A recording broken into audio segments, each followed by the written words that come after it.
Sėskit, brangieji. Ačiū šlovintojai. Aš jau norėjau prašyti, kad jie visą vakarą pravestų.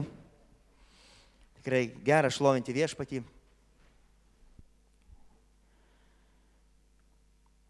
Ir tie viešpas tikrai padeda kiekvienam iš mūsų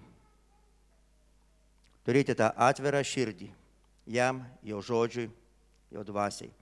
Ir šiandien mintis, kurią norėčiau pasidalinti, jinai tokia, daugelis dalykų žinoma. Kalba apie tikėjimą, kuo remiasi tavo tikėjimas.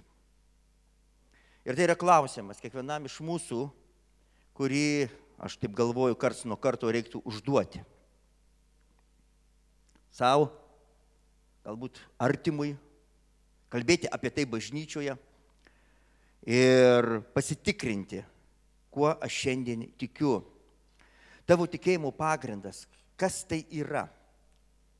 Ir žinot, tai gana plati tema, bet šiandien kalbant, norėčiau akcentuoti, kalbama apie išgelbėjimą. Nežinot, kada mes išgirstam apie tikėjimą, tikėjimas mums reikalingas daugelį sričių. Sutinka su manim? Susirgai, reikalingas tikėjimas ar ne?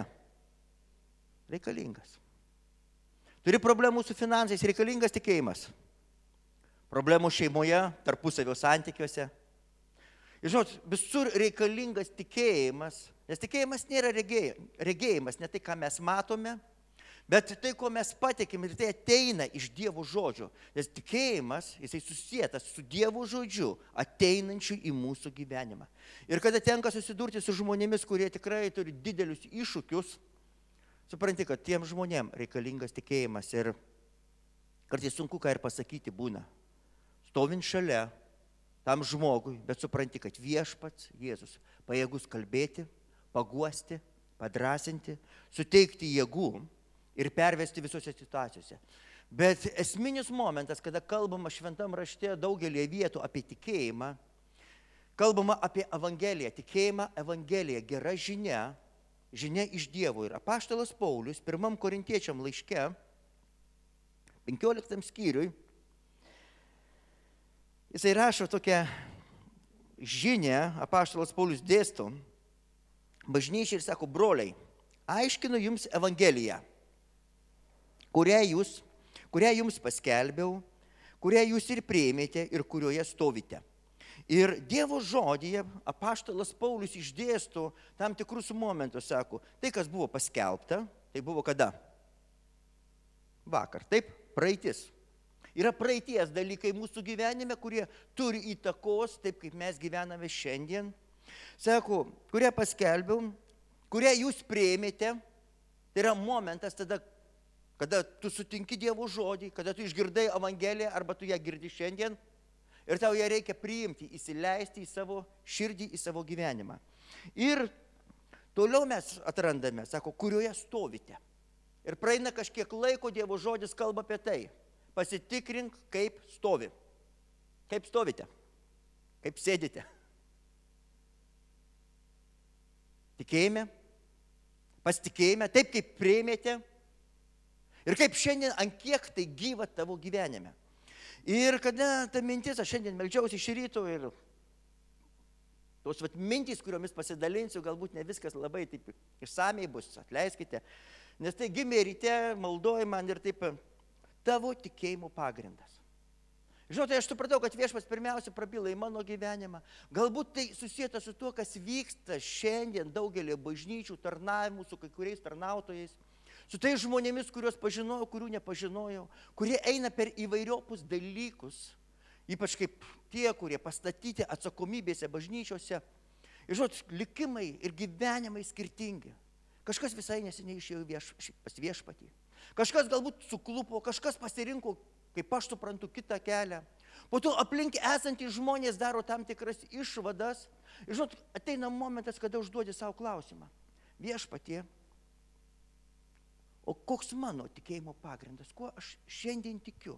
Ir žinot, kalbant apie tai, kas buvo praeity mūsų gyvenimuose, aš žinau, kad čia daugelis yra, jūs vieną dieną išgirdote Evangeliją, taip, įtikėjot, pasikrikštinot. Ir tai buvo galbūt prieš daugiau metų, ar tai mažiau. Ir žinot, bet Paulius apaštalas kalbėdamas sako, kurioje ir stovite. Nes jeigu tai, kas buvo prieš kiek tai laiko tavo gyvenime, kada tu išgirdai Evangelijos žinią, kada tu įtikėjai, kada Dievo dvasia palietė tavo širdį ir kada kažkas tai įvyko tavo gyvenime ir tu darei sprendimus. Daugelis žinau, ką padarė. Priėmė vandens krikštą. Taip? Kas priėmė vandens krikštą sąmoningai, ne kaip vaikai? Vienas, daug žmonių. Taip. Žinot, tu darei tai iš tikėjimo ar ne iš tikėjimo? Iš tikėjimo, taip? Visi, kurie pakėlėt, krikštinausi, sąmoningai, suaugęs, dariau žingsnius, bet ar tai tu padarai tikėdamas? Šiandien tu esi užtikrintas tame, kad tai tu darai iš tikėjimo viešpačiu Jėzumi Kristumi, tikėjimo Evangelija, kurioje sako, kurie jūs esat išgelbėti, jeigu laikotės to žodžio, kaip toliau parašyta, antroji eilutė, 1 Korintiečiam 15. Ir žinau, ten tokia yra dar mintis, pasibaigia ta eilutė. Aš paskaitysiu. Sako, kurie esat išgelbėti, jeigu jūs laikotės to žodžio, jeigu gyvena tuo, ne tik tai žinot, bet tai yra gyva, tame stovime ir toliau parašyta, kuri jums paskelbė, vadinasi paskelbta Evangelija, kiek jinai gyva šiandien, kitaip jūs įtikėjote veltui. Žinot, kalbam apie tai, kad įtikėjo, tikėjimas jis turi atlygį. Atlygį danguose visų pirma, taip? Ir mes neturim būti tokie super dvasiniai, man nesvarbu, Dievo žodis sako svarbu.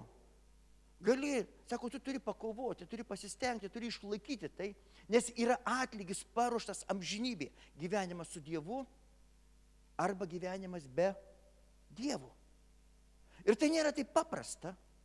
Žinot, nėra taip pigu, nes Jėzus, Dievo sūnus, atėjo iš tą žemę, numirė ant kryžiaus, apie tai toliau ir kalba apaštalas Paulius dėstydamas Evangeliją, kurią mes jau daugel kartų girdėjom. Pirmiausia, jums perdaviau tai, ką pats gavau, kad Kristus numirė už mūsų nuodėmes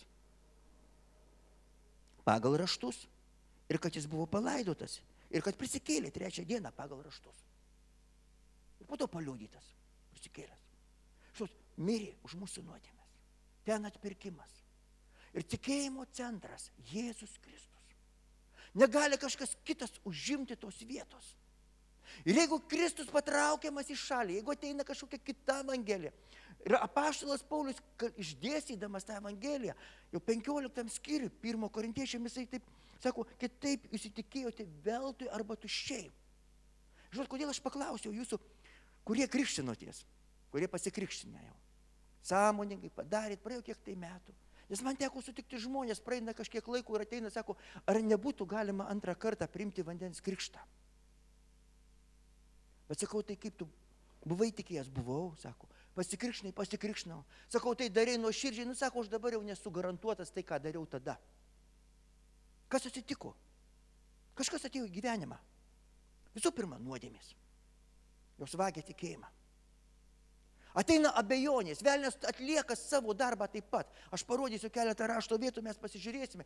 Iš tikrųjų, mes gyvenam iššūkių laikė, mes gyvename paskutiniais laikais. Ir iš tikrųjų, raštas ne šiaip savo kalba apie tam tikrus dalykus, sako, įtikėję vėl, tai vadinasi, žmonės įtikėjo, tai buvo tikėjimas jų širdyse. Ir Paulius apie tai kalba. Ir buvo tuo metu gyva tikra ryšys su Dievo dvasia, gyvu Dievo žodžiu. Kas vyko žmogaus gyvenime? Jis patikėjo, kad Jėzus numirė. Kažkas dar atsitiko jo gyvenime. Jis patikėjo, kad Jėzus prisikėlė. Kažkas jam padėjo pamatyti to, ko savo akim negalima pamatyti. Kryžių. Viešpatį numirusi, pralietą kraują ir tuščią kapą. Vilties ir atpirkimo žinia. Jinai tapo gyva per šventąją dvasią. Jinai tampa gyva žmogaus gyvenime. Ir atsitikas stebuklas, žmogus gimsta iš naujo. Jėzus, dar vaikščiodamas su mokiniais, jis sakė, jum būtina, jum reikia gimti iš naujo. Tai jisai kalbėjo Nikodemui. Yra tokia eilutė Jono 3:7 Evangelija. Nesistebėkit, kad pasakiau tau, čia Nikodemui buvo skirti žodžiai, jums būtina gimti iš naujo. Nauja prigimtis. Nauji dalykai, dvasiniai dalykai ateinantys nuo sosto per tikėjimą Jėzumi Kristumi. Ir vieną dieną, kada mokiniai jau buvo su prisikėlusiu Jėzumi, Ir ten Jono Evangelijos pabaigoje, jūs daugelis girdėjo šitą istoriją, 20 skyriui ten aprašoma. Jis pasirodė jam prisikėlęs. Mokiniai buvo pasimetę. Žinot, ir jis jiems pasakė ramybė jums. Ir tai pasakęs 22 eilutė 20 skyriaus Jono Evangelijos. Jis kvėpė juos ir tarė, priimkite šventąją dvasią. Žinot, kas atsitiko su mokiniais? Dievo dvasia atėjo jų gyvenimą. Jie patikėjo Jėzus gyvas. Tai tapo gyva jų širdį. Jie tame stovėjo. Įsivaizduokit, jie vaikščiojo su Jėzumi. Jie matė stebuklus. Jie matė jį nukryžiuotą. Jie buvo pasimetę, bet vieną dieną prisikėlęs Jėzus, gyvas Jėzus, atėjo pas juos ir kvėpė, sako, pūtė. Sako, priimkite tą dvasią. Priimkite šventąją dvasią. Įsileiskite į vidų širdį dėl tikėjimų. Ir tai žodis jums sako, gimti iš naujo reikia. Tai tapo kaip kūnų jų gyvenime. Ir ta nauja prigimtis, tas pagalbininkas, šventosios dvasios pagalbininkas. Tai, kas iš tikrųjų pasiruošia vesti, padėti visada. Ir išlaikyti tą tokį momentą, kad sako, stovite, kaip apaštalas Paulius korintiečiam kalbėjo, stovite, sako, kaip įtikėjote, nes sako, įtikėjote, laikotės to žodžio, kaip jums paskelbiau, kurioje stovite Evangelijoje. Žinot, šiandien ar tu stovi toje Evangelijoje? Žinot, sutikau žmonės, aš jau kažkada pasakojau, ir ne vieną jau pasirodo, važiavo į Izraelį, ėjo į Jordaną, krikštinosi. Kadangi aš juos pažįstu, aš žinau, kad jie buvo pasikrikštinę. Ir vienas, ir kitas. Vieni slėpė, kiti neslėpė, kiti džiaugiasi. Sakau, bet kam tu tai darėjai? Kodėl, sakau? Jeigu tu jau vieną kartą padarėjai, darai tikėjimo. Bet sako, tai reikia kažkokio sutvirtinimo, užtikrintumo, kažkokių apeigų, protestantiškų apeigų, nepigių apeigų, nuvažiuok, nuskrisk į Izraelį. Susimokėk ten dar už tą vietą, kad ten pakrikštų, drabužis duoda. Žinot, ir kažkas atitinka žmogaus gyvenime ir tas klausimas, kuo šiandien, koks tavo tikėjimo pagrindas, kuo jisai remiasi. Žinot, yra praeities dalykai, jie geri dalykai, mes įtikėjom. Mes pasitikėjom viešpačiu. Bet ar lygiai taip pat šiandien tu pasitikė viešpačiu? Ar tu esi tikintis jų, ar tu stovi tuose dalykuose? Ar tai gyva ir iš kur tai ateina? Iš bendravimo su viešpačiu Jėzumi. Iš ryšio su šventąja dvasia. Nes ateis išbandymai, ateis pagundimai. Ateis dalykai, kas bandys galbūt patraukti tave nuo Evangelijos. Ir žinot, tam pačiam 1 Korintiečiam 15 skyriui 17 eilutė. Ir ten Paulius dėsto tokią mintį. O jei Kristus nebuvo prikeltas, ir čia kalbama apie Evangeliją, kurią jisai dėsto, kurią aiškina apie tai, kad Jėzus prisikėlė. Kad kapas tuščias ir jis ten neliko. Kad jis yra gyvas Dievo tėvo dešinėje. Ir kad jis užtarė šventuosius tinkamiausių būdų. Jis šiandien užtarė tave ir mane. Tu jam rūpi, tu esi jam brangus. Jisai turi planą dėl tavęs ir manęs. Ir jis nori, kad tas ryšys, tas bendravimas būtų gyvas. Kad nesvarbu kokios audros, nesvarbu kokie iššūkiai tavo gyvenime. Nesvarbu, kas vyksta aplinkui, ar netgi tavo kūne, kad tu galėtum aiškiai pasakyti, tikiu viešpačiu Jėzumi. Mano tikėjimas remiasi tuo, ką jis atliko. Remiasi jo žodžiu, kuris yra gyvas mano širdį. Ir ta dvasia, kurią jisai man dovanojo, kurią atgimdė, ir aš esu Dievo vaikas. Ne iš apeigų tu tampi Dievo vaiku. Ne iš tam tikrų dalykų išoriškai ateinančių, bet iš to, ką jisai padarė tavo dvasiui. Ir todėl mes atrandame šventam rašte visą eilę tokių paraginimų. Žinot, pasižiūrėkime, sako, tikėjimas tuščias, 17 eilutė. Sako, jei Kristus nebuvo prikeltas, tai jūsų tikėjimas tuščias. Įtikėję veltui ir tikėjimas koks? Tuščias. Tada dar klausimas šiandien, koks tikėjimas tavo? Tuščias ar netuščias? Pas ką tuščias tikėjimas? O pas ką netuščias? Drąsiai. O kaip čia pamatuoti? Aha, o tikrai, kaip pamatuoti? Aš nesinešiau šiandien metro. Būtume matavę, kiek pakėlėt ranką, suprantat, ir tada sako, aha, 5 cm, 10, 20 ir maksimaliai, kiek jisai gali. O gal kažkas būtų pašūkęs pilnas, vos, sakyčiau, čia maksimaliai. Aišku, galima pašūkauti. Ir jeigu žinant, ką ruošiasi, kad matuos šiandien tikėjimą mūsų tokiu būdu, ir mes būsim už to užtikrinti, tai tada galima ir pasitreniruoti. Tada visi stojam, pašokam ir sakom, wow, taip. Kartais daro tai per konferencijas, aš taip kartais sakau, dėl nuolankumo pašokinėsiu kartu su jais, ką nors padarysiu, kokį pratimą. Judėti, sako, sveika. Su metais tuo labiau supranti, kad reikia judėti. Bet iš tikrųjų, supranti, kad tai ne iš, bet čia. Ir kada? Kada ateina išbandymai? Kada ateina audros? Kada ateina kažkas užtemti dalykai? Aš Klaipėdoje buvau šeštadienį ir galiu paprašyti pasiteisinimą pasakyti, sekmadienį taip pat buvau bažnyčioje Kėdainiuose vieno nedideliai, taip kad pastorius ne kažkur tai vaikšto. Nes kai tik klausė, sako, kur pastorius vis nesimato ir nesimato. Bet esminis momentas. Viena moteris priėjo prie manęs ir sako, pasimelskit, davė klausimą jau po tarnavimo Klaipėdoje. Ką mums daryti, žinot, ir aš suprantu, klausimai buvo susėti, ką daryti, nes problemos didelės. Vyrui sutrikus buvo kraujotaka, metai laiko kažkur tai jau nupjauta koja ir nupjauta koja gana taip aukštai. Ir skausmai didelė. Ir žmogus pastoviai skausmuose geria vaistus. Ir iš tikrųjų aš žinau, kad bažnyčia meldžiasi ir žmogus meldžiasi. Bet įdomu buvo tai, kad kada kalbėjau su žmona, jinai turėjo daug klausimų, ir rūpestis veide buvo, ir pergyvenimas. Ir kada, sakau, pasimeldžiam, tai sako, kartu su vyru, priėjom prie vyru. Ir žmogus supranti, kad skausmuose. Ir iš tikrųjų, be vaistų, sako, niekaip negaliu. Sako, profesoriai, daktarai, ir daug ką dariau, ir sako, nėra atsakymų iki šios dienos. Nežinau, kaip šiandien. Tai buvo šeštadienį. Bet aš pažiūrėjau tą žmogų, į jo veidą. Veide buvo šypsena ir šviesa kažkokia. Ir tokia lengva šypsenėlė, toks džiaugsmas, toksai, kuris ateina tik iš viešpaties. Aš žiūrėjau į tą žmogų, į tą vyrą, pasirėmęs ramento, vieną koją, akivaizdžiai matosi. Ir tas skausmas, su kuriuo jisai vaikščiodavo, kuris praktiškai visi metai, kuris niekaip nepraeina. Ir sako, tik viešpats gali man padėti, sako. Tik aš juo pasitikiu, sako, ir vaistai kitą kartą nepadeda. Ir žinau, tai ne vienadienis momentas. Diena iš dienos metai ir žmonės maksimaliai kažką tai darė, sako, kaip profesorių ir kažkur tai buvo atvažiavę ir iš Rusijos, aš supratau, kažkokie žymų, sako, tos ryties specialistai, jie sako, neranda atsakymų. Ir aš suprantu, kad ateina kažkoks momentas tavo gyvenime, žinot, gali kilti įvairių klausimų. Skausmas, netektys. Kuo remiasi šiandien tavo tikėjimas? Kada nieko neskauda? Kada su vaikais viskas gerai? Kada ir su finansais, daugiau mažiau pagal, kaip aš sakau, pagal kiekvieno mūsų rūšį, žinot, vienam daugiau reikia, kitam mažiau reikia. Bet, žinot, su artimaisiais, ar tu tiki, ar tu tvirtai pasitiki viešpačiu? Bet jeigu kažkas atsitinka mūsų gyvenimuose, ateina kažkokie momentai, žinot, ir tos audros, jos patikrina mus, patikrina tave ir mane. Kuo remiasi mūsų tikėjimas? Žinot, praeities dalykai, aš jau kalbėjau, krikštas, daugelis prisimena, žinot, tai buvo šventė, bet praeina kažkiek tai laiko.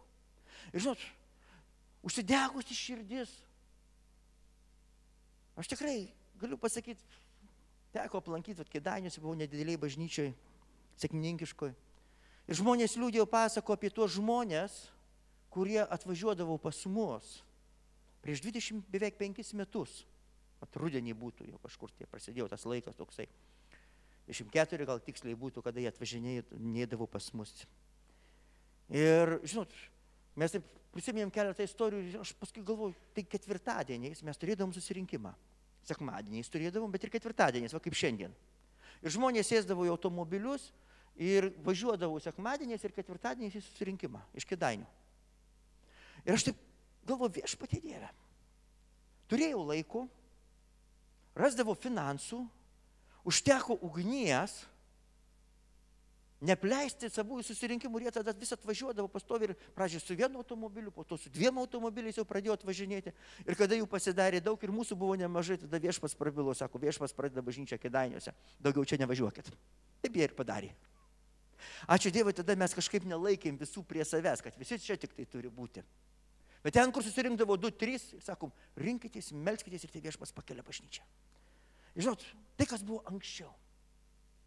Šiandien lygiai taip pat pasitikrinkim mūsų širdis.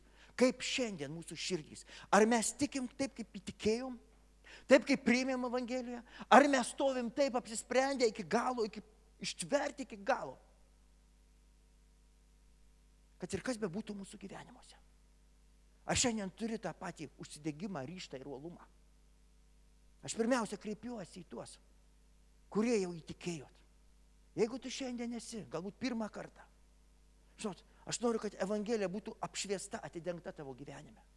Kad tu ją suvoktum ir suprastum, kad tai nėra apeigos, nėra kažkokie praeities dalykai, neaišku šiandien ir tuo labiau dar neaiškus ateityje, kaip lietuviai dažnai sako. Nueisim ir pasižiūrėsim, kaip ten bus.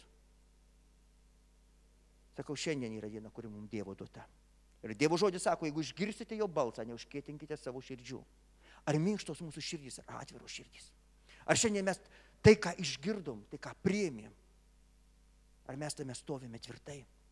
Ir kada tu sutinki žmonės, kurie praėjus kažkiek tai laiko bando pasikrikštyti antrą kartą, po to bando paaiškinti, kad tada, kas buvo, tai neaišku, kas ten buvo, va dabar gal bus tikrai. Ir paskui praeina kiek laiko ir supranti, kad vėl ateis išbandymai tų žmonių gyvenime. Ir kad Viešpats mums davė kažką ypatingo į mūsų širdis, į mūsų protus. Davė žodį, šventąją dvasią ir mūsų santykius su šventąja dvasia. Žinot, perspėjimas yra 1 Timotiejui.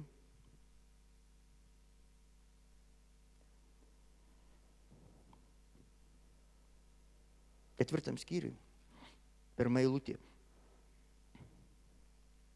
Ir apaštalas Paulius rašo tokius žodžius.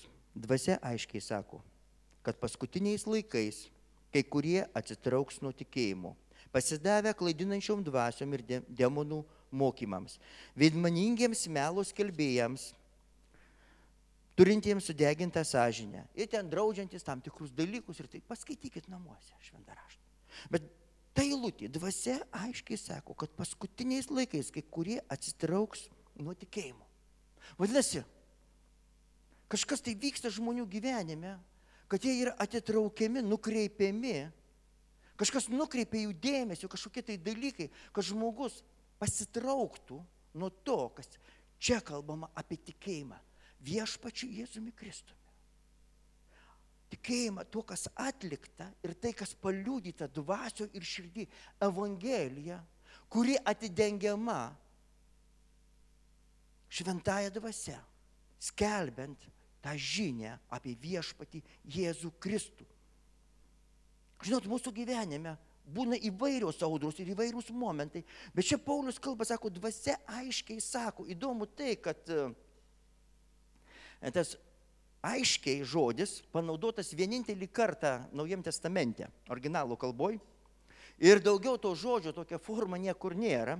Ir jisai kalba tai, kad tai susijęs su to, kas yra kalbama labai aiškiai ir labai supranta. Tai nėra kažkas migloto, nesuprantamo, aiškiai ištariama ir aiškiai suprantama. Rusiškai būtų, kas jeigu suprantat, javna jasna, tas žodžio tokia prasmė. Bet jis įdomiai tai, kad čia sako dvasia.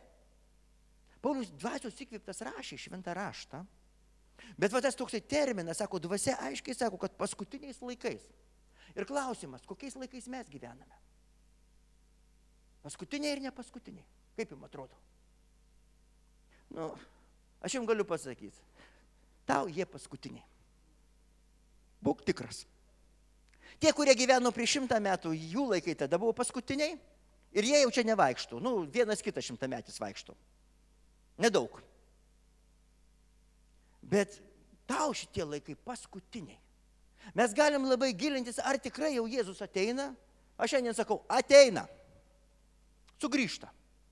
Jeigu tada broliai sakė, laukiam tavęs viešpatie Jėzau, tai buvo tikra širdį, jeigu tada kalbėjo apie paskutinius laikus ir rašė bažnyčiai tais laikais. Bet tais laikais irgi skaitė, Pauliaus laiškai buvo parašyti, sako, paskutiniais laikais. Ir aš taip iš šių laikų žiūrėdamas galėčiau, tai tada jie atsipalaiduodavo ir sakydavo, čia ne mum. Nemanau. Jie tada skaitė, jie klausė, ką dvasia kalba bažnyčiai.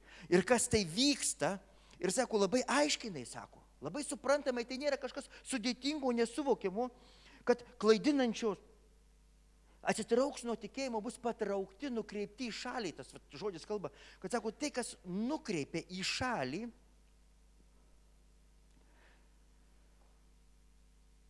tam, kad pamesti tikėjimą. Tam, kad pamesti tą stovėjimą, pasitikėjimą Jėzumi Kristumi ir pradėti tikėti kažkuo tai kitu, kažkokiais kitais dalykais. Ir žinot, tai, kas susijęta su išgelbėjimu, mums šiandien be galo svarbu pasižiūrėti, o koks mano santykis šiandien su šventaja dvasia, kuri kalba, kuri įveda į visą tiesą, kuri pamoko, kuri apkaltina.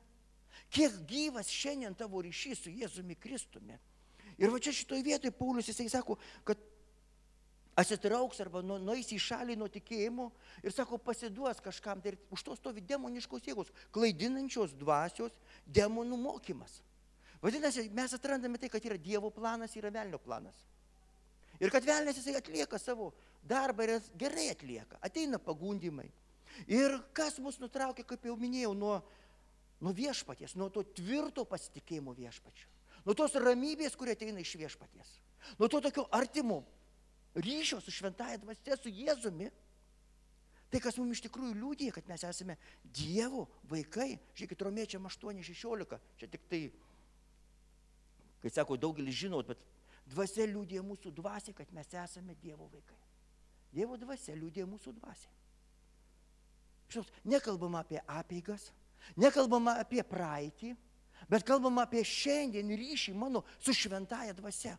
Ką Dievo dvasia liudija tavo dvasiai šiandien? Kad esi Dievo vaikas? Ar kažką tai kito? O ką gali kito liudyti? Gali duoti susivokti ir suprasti, kad kažkas negerai tavo gyvenime, nuodėmė, neišmanimas, kad kažkokie klaidinantys mokymai vėjai tave kreipia nuo tiesos kelio, kad tu prarandi tą ryšį su viešpačiu Jėzumi Kristumi. Ir todėl aš noriu palinkėti kiekvienam čia esančiam. Žinot, iš tikrųjų, tas toks klausimas, tavo santykis su Jėzumi, su šventąja dvasia šiandien. Tavo tikėjimo pagrindas, kuo jis remiasi. Žinot, šiandien skaitai raštą. Ateini į bažnyčią. Šiandien tu atėjai į bažnyčią. Ir aš atėjau.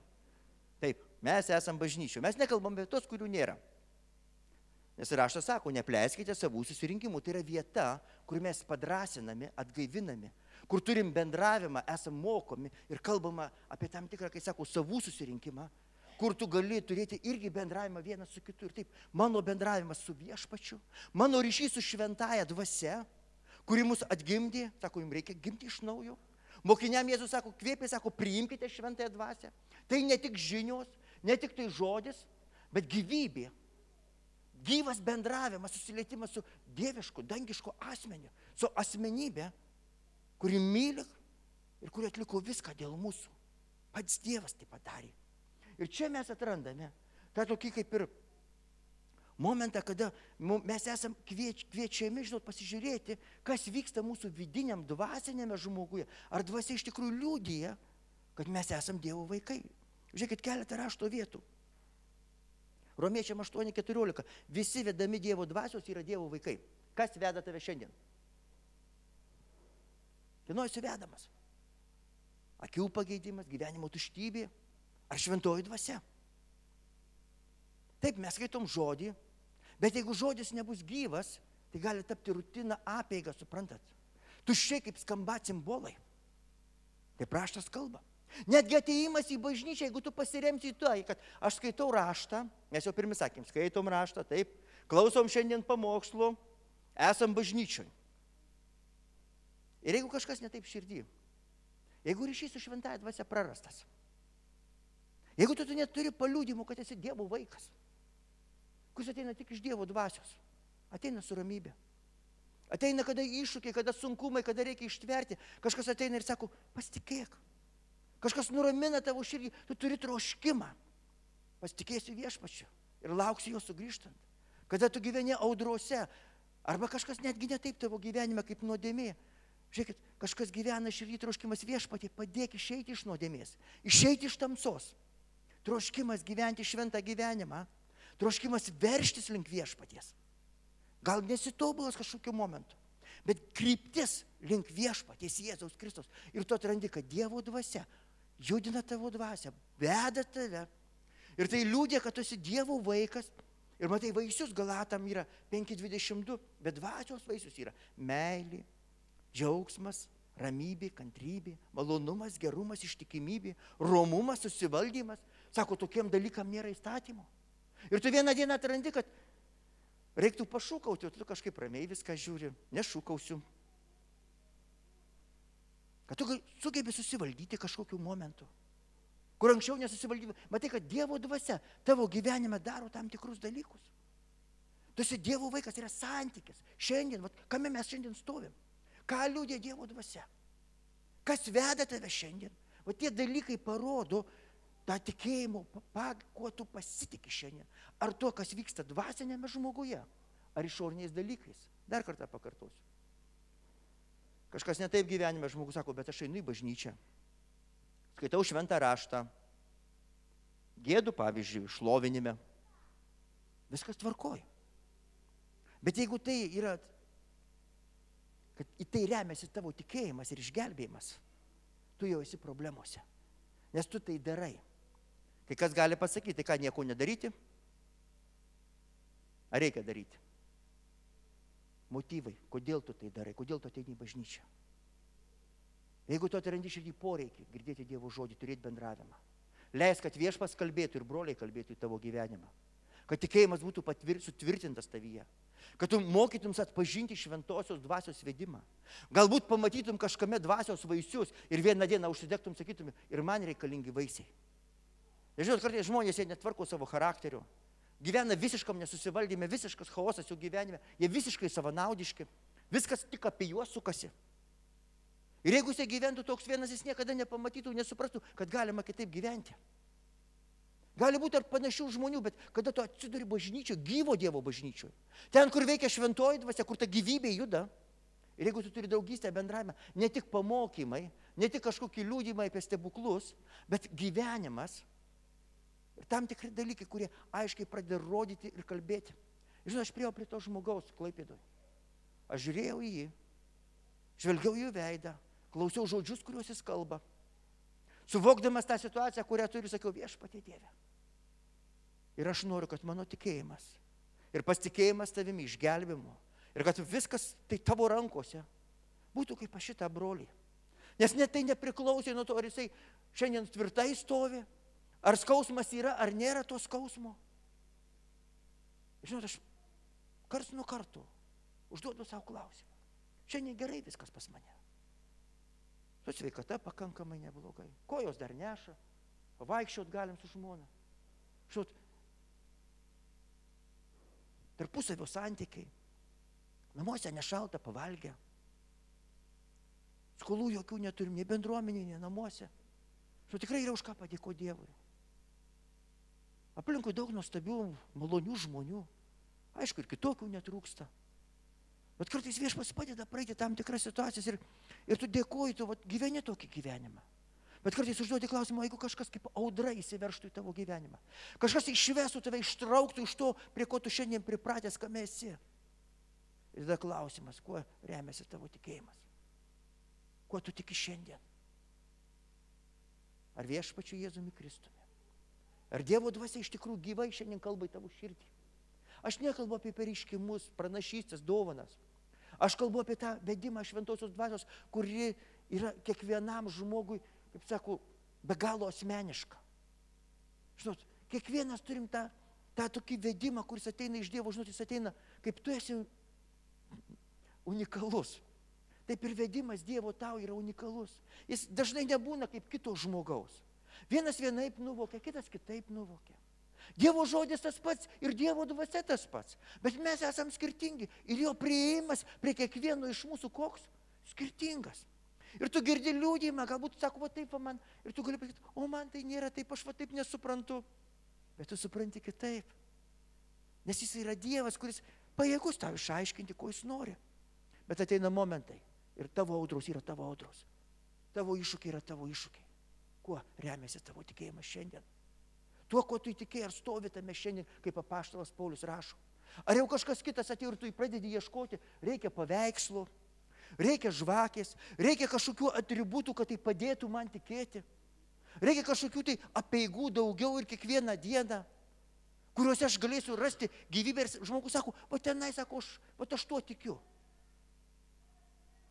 Kažko tai daugiau ir daugiau žmonės kažkur tai pradeda nukrypti nuo tiesos kelio. Ir tai vyksta šitomis dienomis, sako, paskutiniais laikais. Ir mes gyvenam tais laikais, brolius, sesė. Mes gyvenam laikais, kad iš tikrųjų yra be galo svarbu pasižiūrėti, kaip mes gyvenam. Kuo mes pasitikim. Galatam 5:25 tokia eilutė dar yra. Jei gyvename dvasia, tai ir elkimės pagal dvasią. Žiūrėkit, dvasios vedami, dvasia liūdė mūsų dvasiai. Apaštalas Paulius rašė, neliūdinkite šventosios dvasios. Ir kartais tu gali pasakyti, man labai liūdna. Galbūt ir tau liūdna, ir gal šventai dvasiai kartu liūdna. Ir kada jau abiem jau liūdna, tada reikia pasižiūrėti, iš kur tas liūdnumas ir kur jis kreipia, sako, neliūdinkite šventosios dvasios.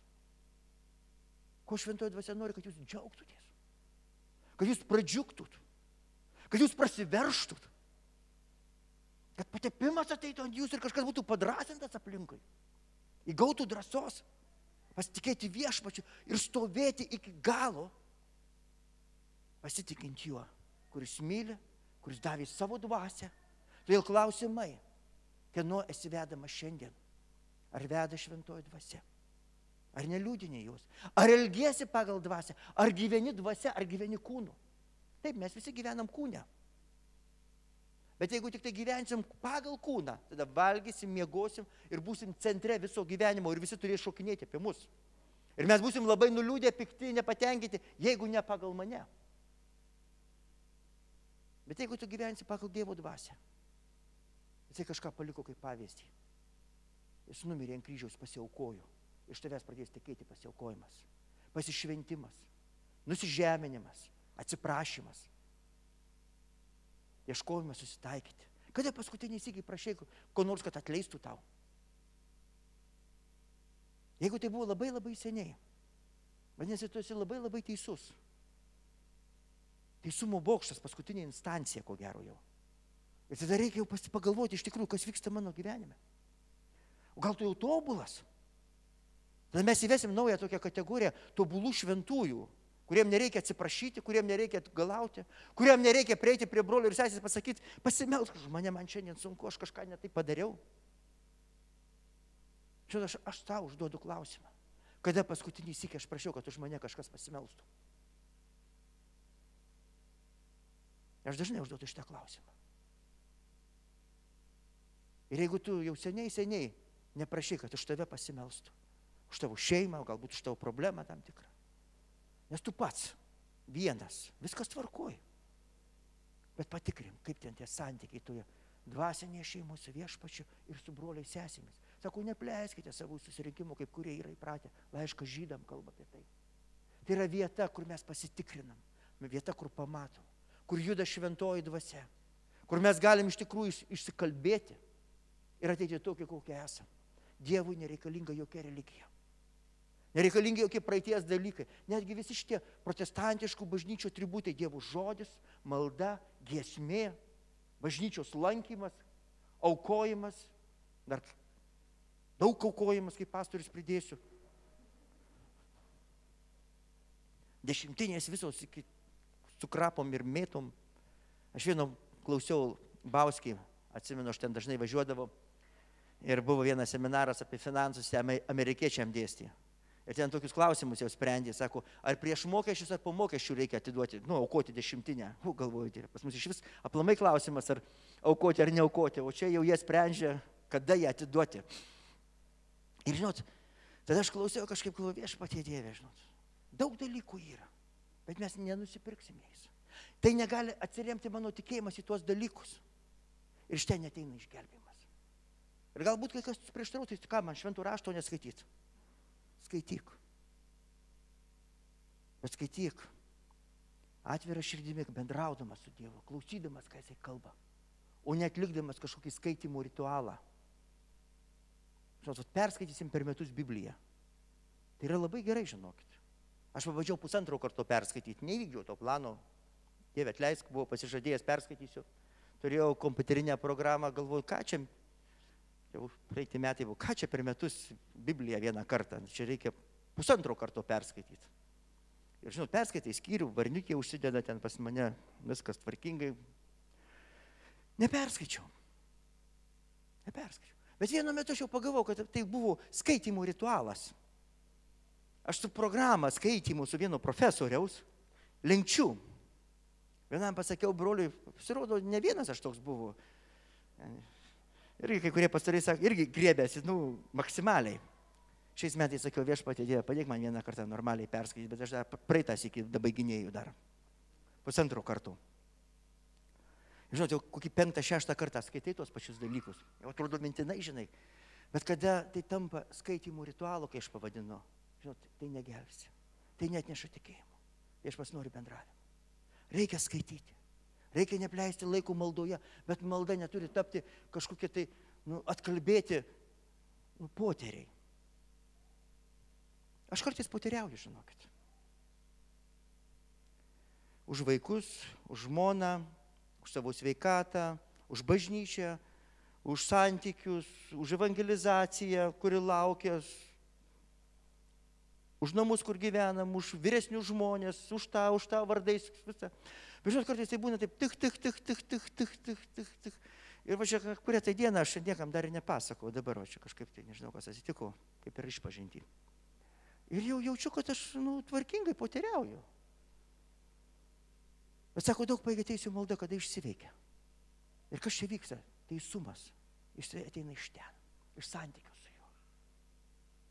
Ir į maldas Viešpats nori ateiti vesdamas mus. Jis pakreip norim kartais mūsų maldas.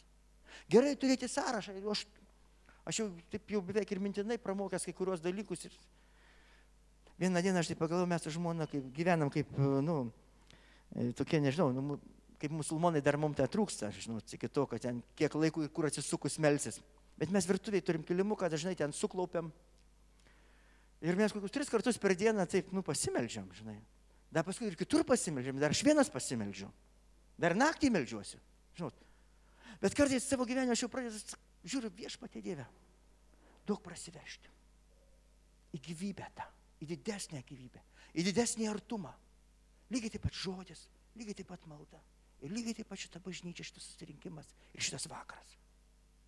Kada giedam, žinot, kartais šlovinimas, kaip kažkas sako, veža, kartais neveža, žinai. Aš čia girdėjau, tos giesmės patinka. Va čia tas gėda, tai va čia tai jau taip. O jau tas gėda jau ne taip, nes jau nusibodo. Pavyzdžiui, Paulius jau kai kam nusibodo. Bet aš jums galiu pasakyti, iš čia ateina. Iš čia ateina iš to, kaip tu stovi su Viešpačiu. Ir kada tu šlovini Viešpatį. Kada tu rokši ateiti, turėti šeimoje bendravimą, ryšį. Ir tu nebijai paprašyti broliai, sesės, pasimelskit.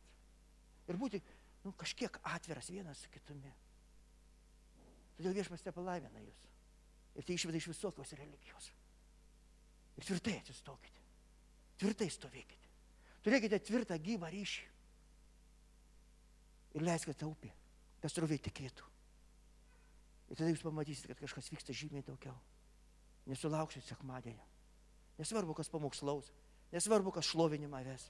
Nesulauksit laiko, kada bažnyčią susirinksim pašlovinti ir pagarbinti karalių ir Viešpačių Viešpatį.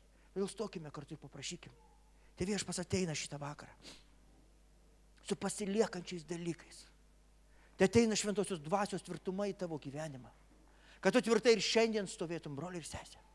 Taip kaip stovėjai galbūt prieš daugelį metų. Stovėtum tvirtai Viešpatie Jėzuje Kristuje dvasioje. Kad tu žinotum, kad tave veda Dievo dvasia. Ir kad tu esi Dievo vaikas vedamas Dievo dvasios. Ir kad tu tas, kuris neliūdini šventosios dvasios savo elgesiu. Ir tada nereikės daug taisyklių. Ką galima, ką negalima daryti. Kartais ateina žmonės sako, o tą galima daryti. Aš sakau, kodėl klausi? Man sako, nežinau. Sakau, žinai, nes jau klausi. Klausi, kad to, ir tu žinai, kad tai negalima. Tylu. Galbūt ieškojo, kad paims ir dar pritars. Arba paguos. Arba sakys, aš tave suprantu ir man sunku. Ir pas mane yra tam tikri dalykai. Ir paskui likusį vakarą aš pasakočiau savo problemas ir net neklausyčiau jo. Ir tai jį paguostų. Sakytų, turėjom gerą bendravimą. Mane pagodė, nes panašų sutikau. Kodėl klausia kartais? Aišku, reikia paklausti, jeigu neaišku. Bet dažniausiai reikia susimąstyti, kodėl aš klausiu. Nes jau kyla klausimas. Kažkas viduje, šventoji dvasia, pradeda kalbėti tau. Pradeda tave kreipti. Pradeda tave kelti ir statyti pergalėje. Šventosios dvasios jėgoje. Būkit palaiminti šitą vakarą. Bendraukit vienas su kitu. Pasikalbėkit tiesoje. Paprašykit, kad kažkuris šalia pasimelstų. Nebūtinai pas pastorių visą laiką bėgti. Kažko gali paprašyti, pasimelsk už mane. Pasakysiu, už ką? Nusidėjau. Aš sakysiu, aš galvoju, kad tu toks šventas. Ir tu nebuvai niekada nusidėjęs. Nusidėjau. Bet yra viešpats čia tam, kad atleistų visas tavo nuodėmes. Kad išgydytų tavo ligas. Ir čia tavo pasitikėjimas būna viešpačiu Jėzumi Kristumi. Tikėk Evangeliją. Tvirtai stovėk joje. Dangiškas Tėve, dėkojam tau pirmiausia už tavo sūnų Jėzų Kristų. Dėkojam už kryžių, už meilę. Dėkojam vienas už kitą. Kad galime būti tavo bažnyčioje, tavo vaikai. Ir mes dėkojam už tavo brangę šventą dvasią.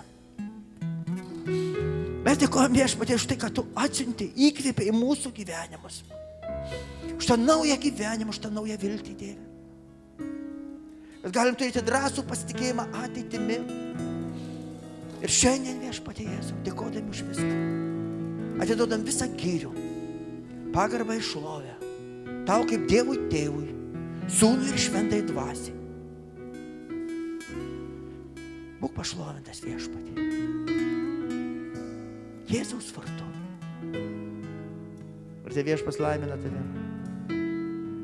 Bendrauk su juo. Klausyk, ką kalba šventoji dvasia.